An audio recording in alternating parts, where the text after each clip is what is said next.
Welcome to the first look, and this is the Earfree-i3 from Technics. Now this is provided to me by Technics himself, and they asked me to just have a go and have a listen to this. Now this is about $70+, and it's about twice the price of space travel. 70 plus is Sing dollars, by the way, and so I'm excited to just open it up, have a listen to see whether is it worth it, is it worth the money to pay more. Now I have to say, from the spec itself, it may be worth because there is LDAC here, which means that if you are using Android phones that support this protocol, you do get a better audio experience, because SBC just sucks. LDAC is just better. Just having the codecs will make your sound better. But today I'll be using the iPhone to actually try it out, because they were recommending me to update the firmware for this, and I will do that before I listen. So without wasting time, let's unbox this.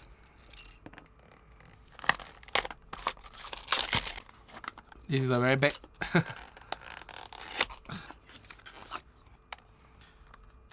Okay, so this is a double unboxing. There is the box, then there's another box, which is this one. And then there's another box, this one. So at least you know that your earbuds are well protected where it's coming to you. And let's take it out. So this is how it looks like when you actually take it out. It looks pretty good at the case level. I'm not sure whether does it have power or not. But before that, let me try to look at other things first. This is the cable to charge, and these are the extra tips. So I've given some charge to it. As you can see here, there's actually this very small little LED light. I don't think you can see, but it shows that there's some power inside this case now. Based on the instruction here, there is a blinking light, so it shows that this is charging. But how much power it is, I have to open the case up, and then I see a green light. And based on the green light with 2-second pulse, this one has about 30 to 50% of power in the case itself. So let me take it off and let's try to pair. So pairing was relatively simple. Once you select it in the Bluetooth list, you can connect it straight away, and then you can open the app called Link, and thereafter you can actually connect to your Earfree-i3. So it shows you how much power is there. There's like 95% in the left bud and right bud. It's in normal mode. I will on ANC just to try out later. Then there is some settings, hi-fi, rock, or pop. I'll just leave it in hi-fi on default. Then you can select, do you want LDAC, game mode, touch switch, and so on. Now I believe game mode is to have less latency.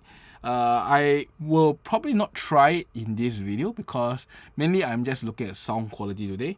So I'll just on whatever that is required for sound quality. Based on the email I received from them, there is an update, so I shall try updating first. And OTA update, go in and say you got the latest version. So it shows that I have version 1313, which is the latest version for this. All is great, so that's it. Now let's see what other functions there is in the app first before we go. So there is a single tap on left earphone, double tap on left earphone, triple tap on left earphone. So it shows that the both right and left has some sort of sensor, and you can actually configure it in the app itself. Now that's really about it for the app. I'm not going to meddle with it. As I said, my focus is sound quality, so without wasting time, let's listen to some music. So the first track I'll use is Ibarra, and that's really my usual track. Let's not waste time. So I've listened to Ibarra using the Earfree-i3. Firstly, I think the sound is more on the thinner side of sound. So I would say it's very focused in the mids and highs with quite little bass. Surprising for a modern earphone that the bass isn't the focus here. Unlike the last one, which I tried, the Thin Hi-Fi, which have tons of bass, this one is a bit light on bass. Now, it is not like it's bassless, it's just a bit light on it. But the mids and the highs were very clear. Though I have to say the mids sound just a little bit metallic to me. So it's a bit thin and metallic sounding there. But in terms of the general sound, it's pretty acceptable, and I can actually listen to this and enjoy my song. Now, that being said, there is no sibilance when I hear Ibarra, so that is great. So it's quite easy to listen to, at least with this earphone itself. For the first impression, I think this is a mid to treble focus type of IEM with just sufficient bass to get through, and overall it's a bit on lighter side for the sound.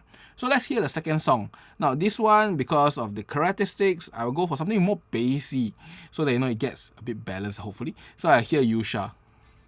Now with Yusha, I test a few things. Firstly, is there bass? There is bass. Secondly, is there sub bass? There is some sub bass, so it's not like it's bassless. But overall, this is still a very mid to high focus. Yusha sounds a bit lighter. Ikura's voice does fit these earphones quite well, and the soundstage of this earphone is actually surprisingly big. I'm pretty sure this is one of the biggest soundstage for I would say as budget earphones, and for wireless, it's probably the biggest I've heard. At least my impression is the biggest I've heard below 100 Sing dollars. So I will actually compare with the Space Travel now to actually just confirm some things.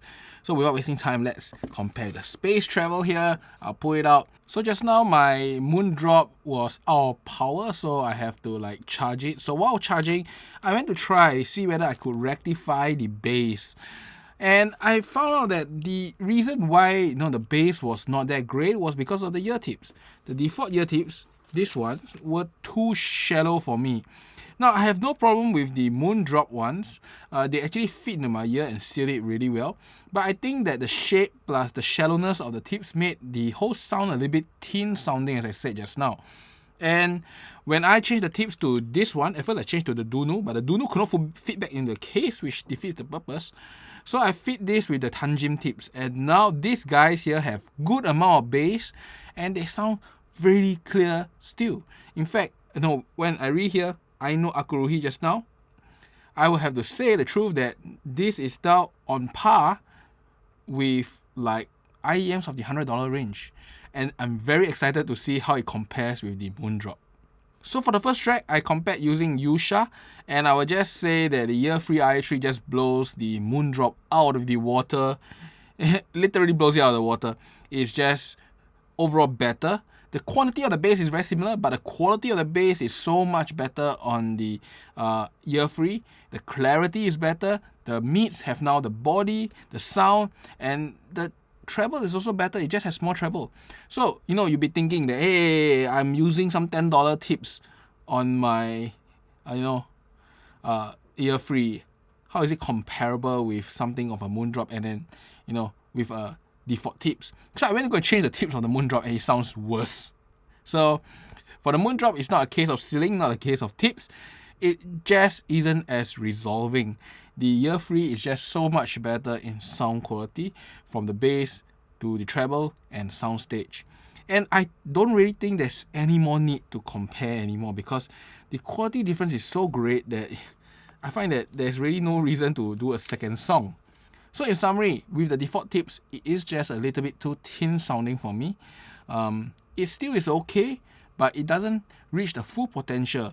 Just by changing a tip that can seal into your ear properly and go a little bit deeper, it is a whole lot better. It raises this very small and compact, wireless IEM, true wireless IEM, to something that is comparable with wired IEMs. Now, obviously, I still think that if I was to compare it to the 02 with a wireless adapter, that would still beat this a little bit, but it'll be so close that you may opt for this just for its compactness and just pay $10 more.